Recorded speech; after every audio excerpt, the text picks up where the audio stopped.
सर्वशक्तिमान जय श्री हरि ने फिर से एक अवतार ग्रहण किया और जब भी भक्तों पर कोई विपदा आती है तो श्री हरि कोई न कोई अवतार जरूर लेते हैं। मैं शैलजा अपने चैनल शैलजा तिवारी पर आपका हार्दिक स्वागत करती हूँ और फिर से एक बार नया वीडियो कच्छप अवतार की कथा लेकर आई हूँ।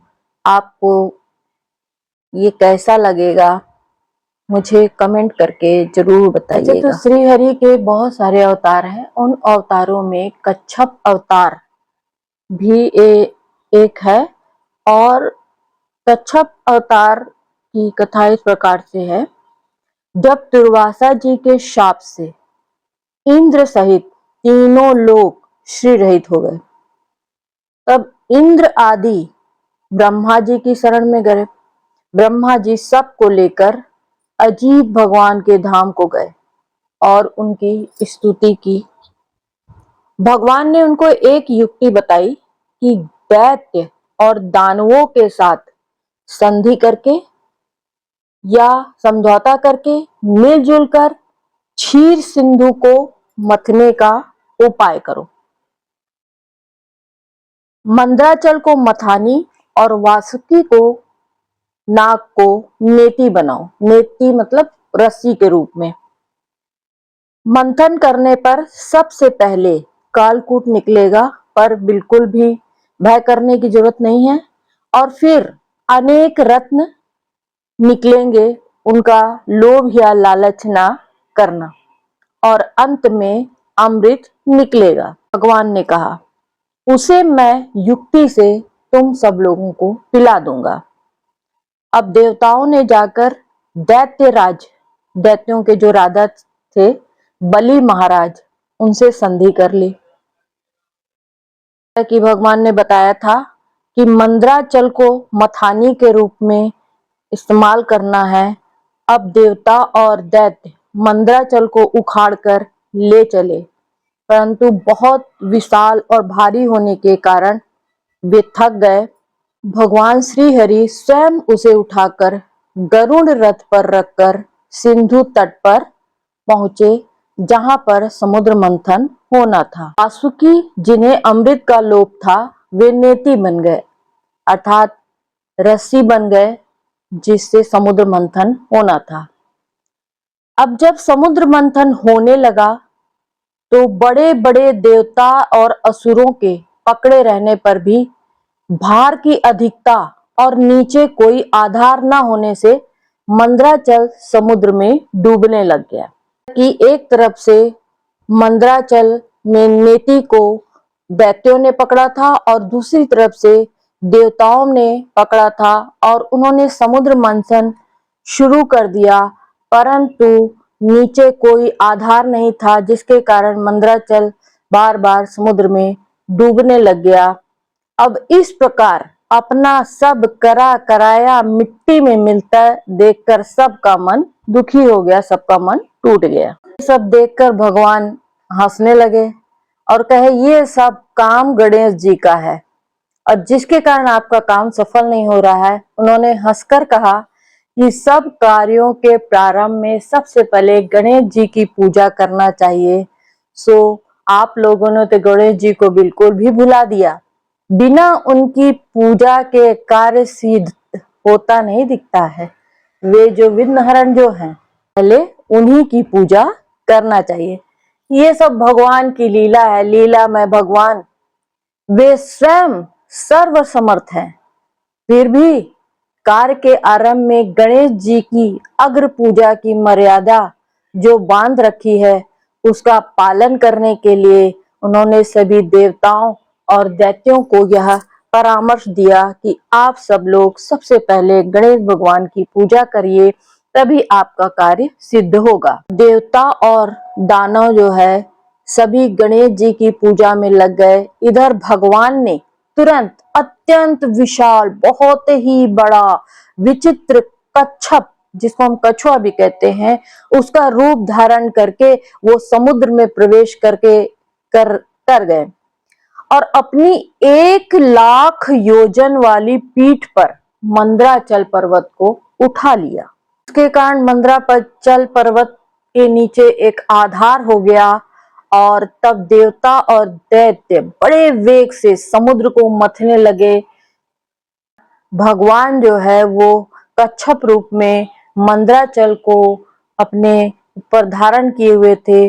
विष्णु रूप से देवताओं के साथ साथ भी थे और वे कच्छप का रूप धारण किए थे। दूसरी ओर विष्णु रूप से वो देवताओं के भी साथ थे और एक तीसरा रूप भी था धारण करके वे मंदराचल को अपने हाथों से दबाए हुए थे ताकि वो मंदराचल पर्वत जो है उछल ना जाए। मत्ते मत्ते बहुत देर हो गई परंतु अमृत न निकला। अब भगवान स्वयं सहस्त्र बाहु मतलब कई बाहु में हाथों के होकर स्वयं ही मथना शुरू कर दिए, दोनों ओर से मथना शुरू कर दिए। उस समय भगवान की बड़ी विलक्षण शोभा थी। ब्रह्मा शिव सनकादि सब जय जयकार करने लगे। आकाश मंडल से फूलों की वर्षा होने लगी।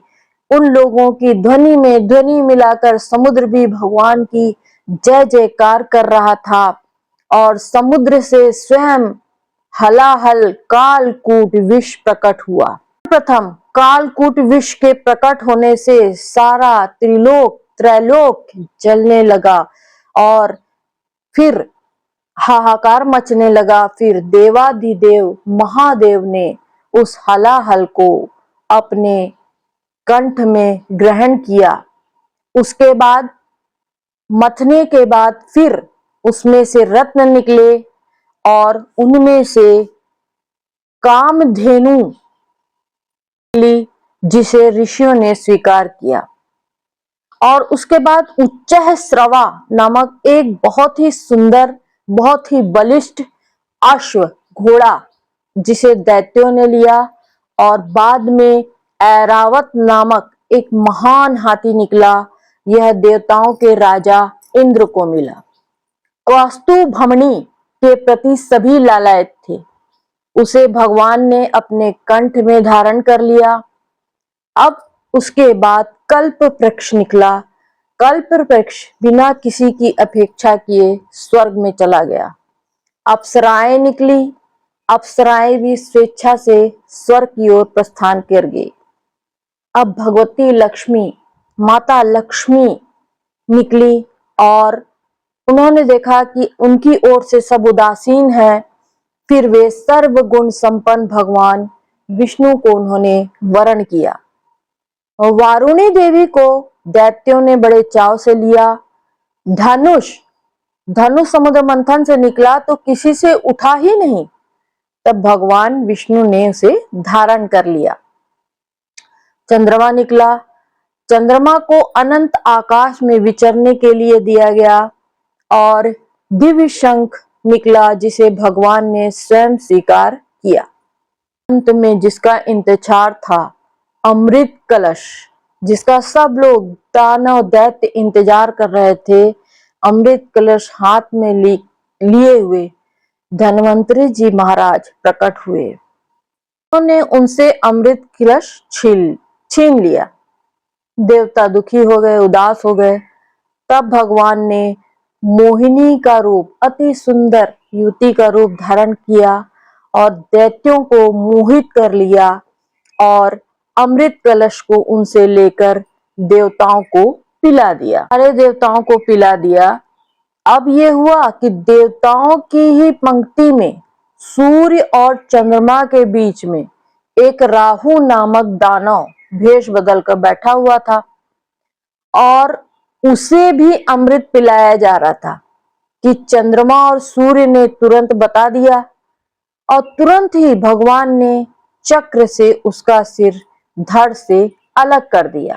परंतु कुछ अमृत उसे मिल चुका था, अतः सिर कटने के बावजूद वो मरा नहीं, इसलिए उसे ग्रहों में स्थान दिया गया है। राहु अब भी सूर्य चंद्रमा से बदला लेने के लिए उनके विशेष पर्व अमावस्या और पूर्णिमा पर आक्रमण करता है, जिसे हम सूर्य ग्रहण या चंद्र ग्रहण कहते हैं या ग्रहण कहते हैं। देवताओं ने अमृत तो पी ही लिया था और भगवान का आश्रय था ही, अतः अब की बार जो संग्राम हुआ उसमें विजय देवताओं की ही हुई और इस प्रकार से कच्छप रूप धारण करके या कछुआ के रूप में धारण करके ईश्वर ने फिर से देवताओं का उद्धार किया। जय श्री हरि, जय श्री हरि। श्री हरि की कृपा आप पर हमेशा बनी रहे। अगर आपको वीडियो अच्छी लगेगी तो आप इसे लाइक जरूर करिए, सब्सक्राइब जरूर करिए और मैं कोशिश करूंगी कि आपके लिए और भी ऐसे ही पौराणिक कथाओं की का वीडियो लाती रहूं। जय श्री हरि। स्वस्थ रहिए, मस्त रहिए और हमेशा खुश रहिए। जय श्री हरि।